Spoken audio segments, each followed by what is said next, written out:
gentlemen, welcome back. It's me, Franklin Donnie D, hit Behind the Curtain TV show in Pasadena. You might know me from Donnie D Soul Sundays, We Crack the Christ, and from other places, but it ain't about me today. It's about my guest. This lady is known worldwide from that all-girl funk band, soul band, Climax, introducing to you, Cheryl Cooley. Hi. What's up, Cheryl?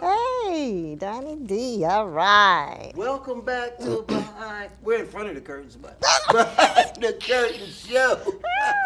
Yes. So good to have you back. Thank you. Thank you. It's So, good to be back. Yeah. for my people, and I like your, yeah. Yeah, man. Amen. Yeah. Okay. Since the last time you said, well, you told us about how you got started, how Climax got started. Mm-hmm. But for those who don't know and are new to the show, and they know because I put out that you were going to be here Uh-oh. on social media, how did Climax get started? How did you get going? Well, how did you get started then with Climax? Okay. Well, actually, I started playing guitar when I was 11. My parents got me guitar lessons and stuff, and I saw these bands on TV, and I thought, gee, that's what I want to be when I grow up. Right. I had no doubt.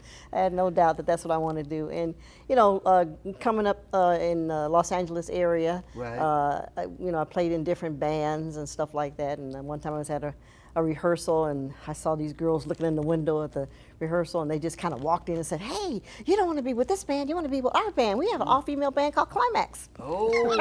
Just like that. Oh. Yeah. So went to the rehearsals, and I had already achieved my music degree, and the situation, the music level wasn't really kind of where I was at, but they were having fun, so I stuck around and wrote some songs and stuff like that, and I was able to. I was working at a bank at the time, and I was telling my supervisor about this all-girl band I was in. He said, "Oh, you give me a tape and a demo tape and a picture, and I'll give it to my uncle. He's a producer for Peebo Bryson at the time. His name was Johnny Pate." And I gave her the package and gave it to him, and he didn't like it. Oh. He blew it, ladies and gentlemen. But he happened to be having lunch with a lady by the name of Margaret Nash, who is one of the vice presidents of Solar Records. Okay. He said, I know this girl group. She's an all-girl group, all-girl band. So she listened to it, and she loved it. She came to the rehearsal, brought the president of the company, Dick Griffey of Solar Records, to the rehearsal, and we were signed right there. Right then and there. So, my thing is, when one door closes, that does not mean another door won't open. Amen. And it did. Yeah, it did. Amen to It that. did. Now, when you got into the group and you having your musical experience, were you able to say, hey, maybe we can do it this way, and hey, why don't you? Sure. Yeah, Sure. And everybody accepted that. Yeah, one thing about music, there's no rule about not just trying something. Okay. Just try and see if it'll work. Just try. And there's been many hit records with the let's just try this, and it works. Right. It's just like the creative energies just kind of go, oh, okay, let's lay it out this way. So you can never really put your own limitations on music. You just really have to let it be its own creative energy. Yeah, and speaking of being creative energy, and it is an energy in itself. Yes. Even during these world times that we're living in right now, music brings us together. Sure, it does. And even if you don't speak the language, you can get that funky beat. Well, music is a universal language, of course. Yeah. Now, where have you been in the world? Just give us a couple. Okay, well, let's see. We traveled to Japan, Korea, England, different cities in England. Amsterdam. So, those are some of the places that we. You hear that, ladies and gentlemen, Amsterdam? See, I wasn't going to go there, but, to see other cultures and how people, I don't want to say it was a shock, but it was like, oh, wow, people can live like this and still be happy. And it's more than what we're in a box. Yeah. And we think this is how life is supposed to be. Yeah. And, like during the 50s and 60s, a lot of jazz musicians went to France and Europe and didn't run across racism and other things. And, hey, they were treated just for their music. They were treated 100% human. Sure. As the people respected them and their art. Right. So I have never got a chance to leave the country, but one day I'd like to see other, other. Well, then I'm not going to tell you that at one point I had to, get an extra passport because I had ran out of the pages, and I don't tell you that. Come on. I don't tell you that. Well, come on. We're behind the curtain. Well, let me ask you this then.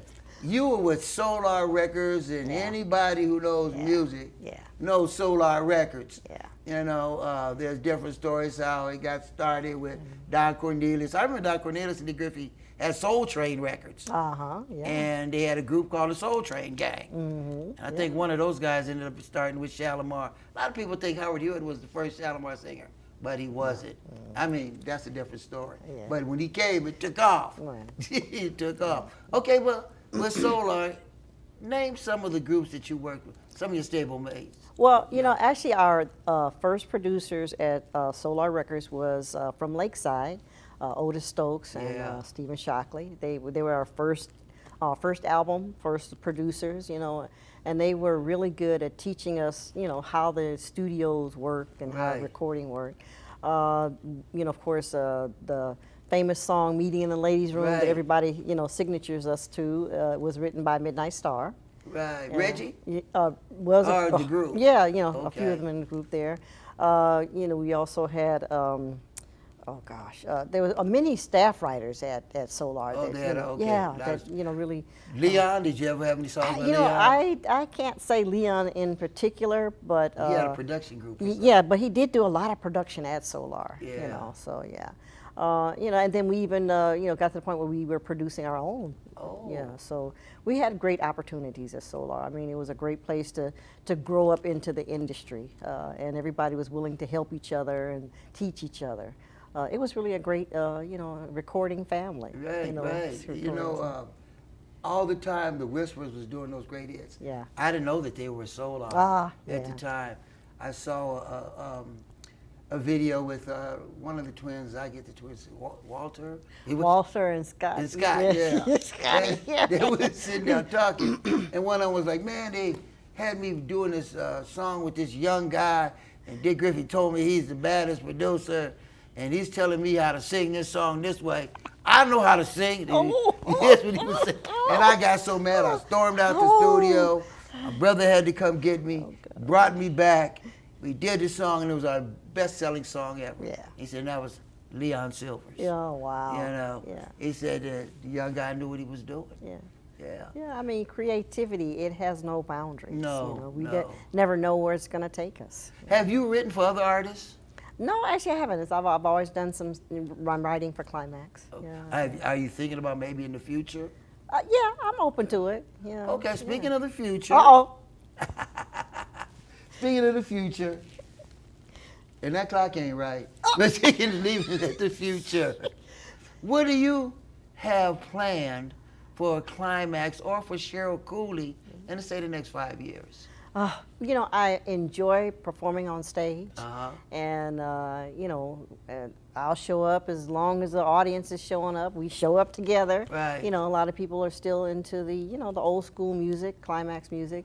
I really have fun performing, and we actually do go into the studio, and we actually have a couple of singles out and stuff, and check it out on our website, climax.com. As we sitting here talking about your videos,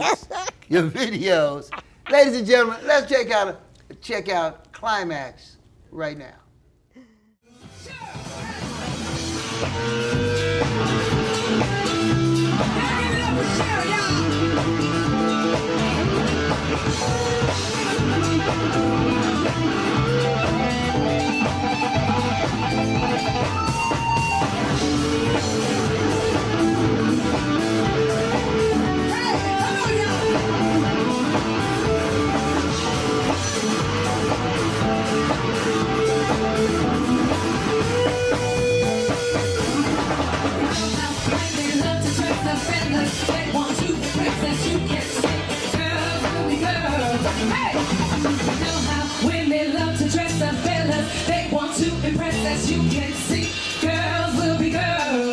Okay, ladies and gentlemen, we're back. You've seen the video, and there's so many new stuff by Climax too, but some of the stuff that's bringing in those checks and them royalty checks, right? Name some of your greatest songs. Well, we are noted for the song "Meeting in the Ladies' Room." Yes, you are. The men all pause. Oh, yes, they do. And I Miss You. That was a slower Yeah, ballad type song. Right. As well as the song "I Still Say Yes" that Howard Hewitt was on with us. Oh. Yeah, yeah. Okay, now, there's so many different stories about the men all pause. Uh-oh. Here we go. I'm scared now. So many stories about Yes, the men on pause, men and on also pause. meeting in the ladies' room. The But we're gonna go to meeting. men on pause first. Oh. Tell us how they got that name and how that started, Cheryl. People want to know. Oh! We were, rehearsing, getting ready and for, the next step. And after rehearsal, and the girl said, "Whew, I'm hot. I feel like I'm going to menopause." But we were too young to have experienced Right, menopause. right. And so somebody said, "Hey, that'd be a great idea for a song." But, we didn't know anything about it. So say, "Well, let's change it around to The Men All Pause." And it worked. Do you know how many women walked in the nightclub and stopped and I did a little? know I was looking good. Yeah, stopped.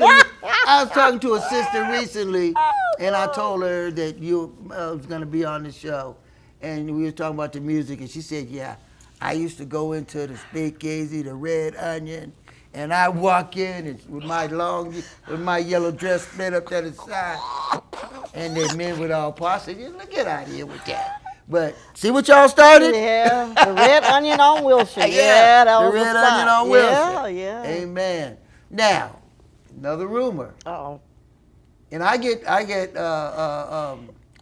when I had Reggie Calloway sitting right there, I asked him about it too. The men all, well, not the men all, but meeting in the ladies' room. Right. Mm-hmm.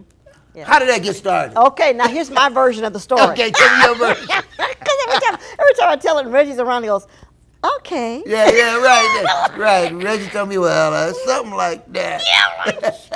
So, Reggie and this girl were partying in a club one time, and one of the girls from Climax walked in and saw him, and, so we were label mates. So she was all excited, ran over and hugged and kissed him. And the girlfriend was like, "Well, wait a minute." Yeah. So she got a little upset, and she jumped up from the table and went to the ladies' room. And Reggie thought, "Gee, that'd be a good idea for a song, meeting in the ladies' room." Meeting in the ladies' room. Whoa. Now, between you and I, nobody's listening. Right.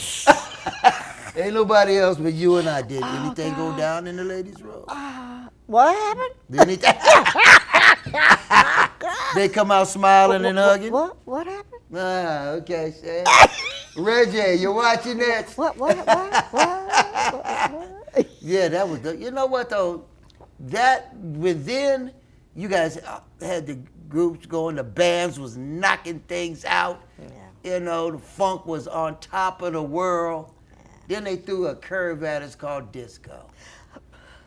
And then it hurt me so bad to hear the Isley Brothers doing disco and Earth, Wind and Fire doing disco. I'm like, man, Cooley and the Gang singing Joanna.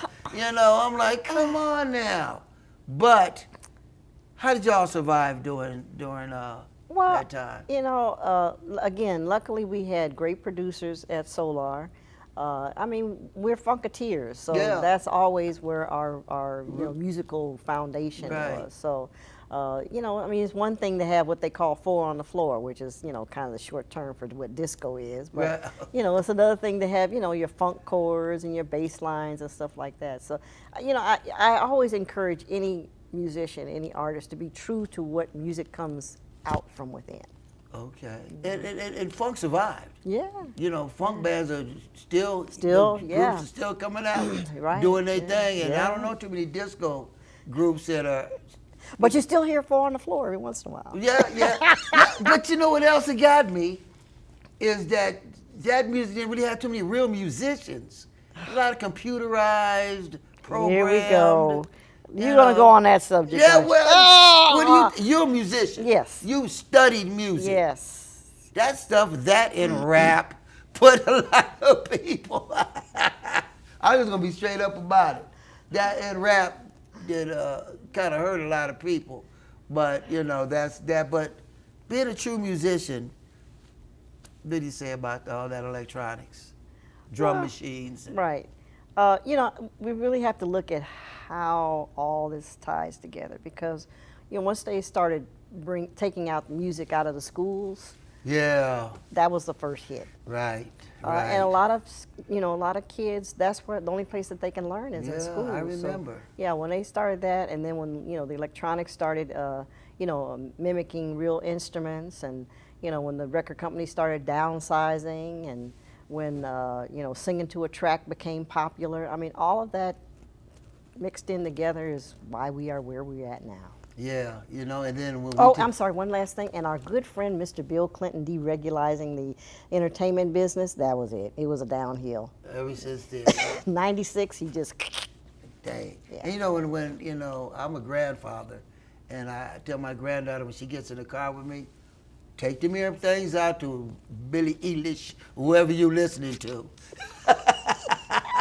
Put up, you're going to listen to my podcast, 90 Soul Sundays. You're going to learn about that music.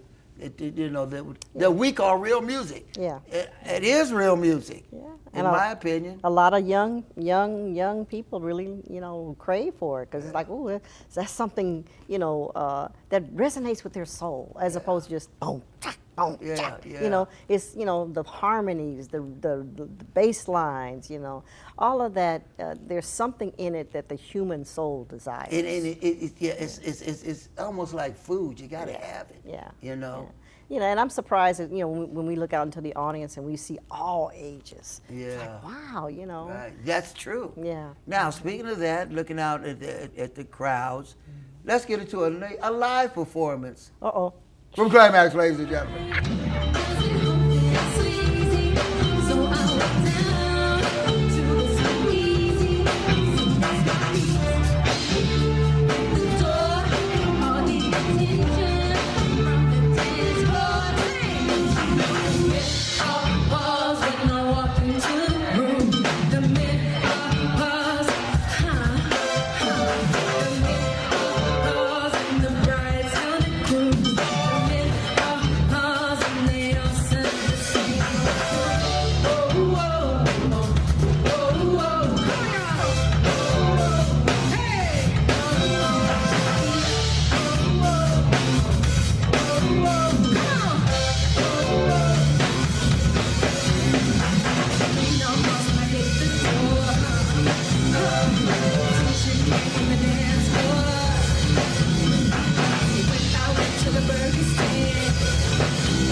All right, as the clock moves down right now, ladies and gentlemen, I'm here with my guest who's laughing at me, Cheryl Cooley, Climax. Now, you're a Crenshaw Cougar, huh? Yes, sir. Cougars, Shaw huh? dog. Okay, so somebody walks up to you and says, hey, you a cougar. How would you take it? I'm fine with it. I mean, Okay. yeah. Yeah, I knew a couple cougars in my time, and they didn't know nothing about Crenshaw. But anyway. That was not necessary. Oh, I was just joking. You can cut that one. ouch. Ooh. But okay, now, were you born and raised in Los Angeles? No, actually, I was born in Chicago, Illinois, South Side, Morgan Park. Hey. My parents moved to Los Angeles when I was 10 because my father worked outside and the weather was good, so he could work all year. And I've been here ever since. You know, I always tease about myself saying I've only had 3 addresses in my lifetime. Wow, wow. Yeah. So and you know it's funny because you know as I don't know, God, the universe places it all out. I moved here when I was 10. I started guitar lessons when I was 11. So you know it was kind of in the stars for me to get here. And you said, you know, I was looking at Facebook, and I think it was Deborah Law's birthday. And then I thought about your family. Your sister, was it? Yeah, was my married to sister Hubert? used to be married to Hubert Laws when I Yeah. was, you know, younger. And that's really kind of, too, what sparked me into playing guitar. Yeah. You know, for some reason, I always got a toy guitar every other Christmas, and he and my sister were visiting my parents' house, and, you know, I said, hey, look, I got this little guitar, and I can play this song. And then my sister said, hey, let's get Cheryl some guitar lessons. And it's been working ever since, Yeah, huh? yeah. How long have you been playing? Well, Yeah, you know, yeah, we can go on to the next Long question. time, right? What was the name of the first band you were with? Before you went to Climax? I know, When you was I know. It's rehearsing? like, oh, wow, I wasn't expecting that question. Yeah. That's okay. Yeah, That's you know, okay. it's not coming. Well, you know, you guys are also credited as the only female. There wasn't that many female bands out at the time, but you were the only black female Yeah. band Yeah. in history. I don't think there's been one since. Right, right. Not that's yeah, self-contained. Yeah, yeah. Charted on billboards. Climax is still the only one. Yeah, you guys are still doing it now. I do remember something like the Go-Go's. Yeah, they were pop. They were pop. You know, They were yeah, pop groups, yeah. though. And it's interesting because you know Climax actually started in '81, and the Go-Go's started in '84. You know, they of course they made a kind of a bigger noise at the time. Well, you know what time yeah, it is. yeah. But you know, they had their journey, and we had our Right. journey, and yeah. And so, yeah, well, you know, that music business is, you know, really, as you know, can be funny, fickle, you know, not just music, just entertainment business, period. Yeah. You know, I look at comedians. And, you know, one year it was Richard Pryor, and the next day it's Eddie Murphy, then, you know, it's Martin Lawrence. I guess the man of the time right now is Kevin Hart, I guess. I don't know. Is anybody else out there doing it? I don't know. Yeah. But you know, I wanted to say, you know, speaking of the Go-Go's, recently Climax and the Go-Go's were awarded the first Women's Songwriter Hall of Fame Tell us award. about that. I Yeah. saw something about that. Yeah, it was presented in Washington, D.C. This is the first time they've actually had an award to recognize women songwriters. Amen. You know. And so I was able to go to D.C. and accept the award, and it was a great experience, you know, and just to see some of the you know, female writers and artists. Valerie Simpson was there. Oh. Oh, no, I can't. What's her name? Naomi. Naomi. Oh. Naomi, ladies and gentlemen. Yeah, you know, it's a mother and daughter songwriting team. I'm sorry. Well, But that's yeah, okay. yeah. But didn't that feel good to know that you were recognized? Yes, yeah, I mean, you know, Recognized for what just you've the done? contribution, you know, to be put into the whole recognition pool of all those great women that were there to Yeah. be recognized and stuff was just, it was breathtaking, you know. I even got a chance to sit, you know, at the table next to Valerie Simpson. It was like I was Legend. starstruck. You was a Didn't know what to say. legend. Hi. Yeah. You say, hi. You know, I heard somewhere that her and her husband wrote "Hit the Road Jack" for Ray Charles. I said, wait a minute, how old are they? Were they 5 years old when they wrote this? You know, I didn't hear that story. I'm not going to comment. Yeah, but, you know, but hey. I have a song that I play on my show, Dynamic Superiors, Shoot, Oh, Shine. yes, I And remember that song. And you can hear them. They produced it. Yeah, And you can hear I remember hearing that song, yeah. You can hear Mhm, all of their yeah, music yeah, in there. Yeah. So, how do people connect with you on social media, your pages, your Climax, promoters who want to come and contact her? And I know a lot of you guys watch this show. You know, if you don't find it, DM me. But how do they get you? Oh, gosh. Please, I invite your viewers, your listeners, go to climax.com. That's spelled KLYMAXX.com. Our newsletter is there. Sign up for the the newsletter. Our social media sites are there. Climax.com Climax Music for Facebook, Instagram, Twitter. I think it's just Climax. I just kind of got into the what's the one with the little. Oh, TikTok? TikTok. Yeah, I just got into Yeah, that. That's time consuming. I need that to my grandkids. I can't. But it's very interesting. Yeah, but the TV, the media, commercials, corporations are picking up on it. Yeah. If you look at some of the commercials on TV, they're going from it's that been some format. educational things on there. I'm like, Yeah. well, let me go back. Yeah, very educational. But yeah, I mean, all of our music is on climax.com. You can download stuff. We have T-shirts and merchandise. Yeah, merchandise. Yeah, all of that stuff is right there. Climax.com. If you want to know where we're going to be performing, our calendar is there. It's just packed full of information. All right. And your music is on all the sites, I'm quite sure, Spotify and all of those different places. Yes. And I really appreciate all of the listeners and fans still appreciating Climax music. It's. Well, you can't, you can't ignore it. Yeah. And I'm so blessed, I'm just all joking aside, to have this lady here with me. She's been here with me before. She's never turned me down. Never turned down coming on my podcast on my show, and I love you for that. Oh, and that's all from the heart right there. How did you get the name, Climax, before we go? It means the ultimate peak of musical excitement. The ultimate peak. Just don't leave it right there. Climax, with a K. Of course, KLYMAXX. Who came up with the name? Oh, the drummer came up with the name. She and another. Bernadette Cooper? Yeah, her and Bonnie Thompson. They are the ones who actually started the group. Okay. So they came up with the idea, and we just built from there. Built from there. Ladies and gentlemen, my guest today, Climax, the ultimate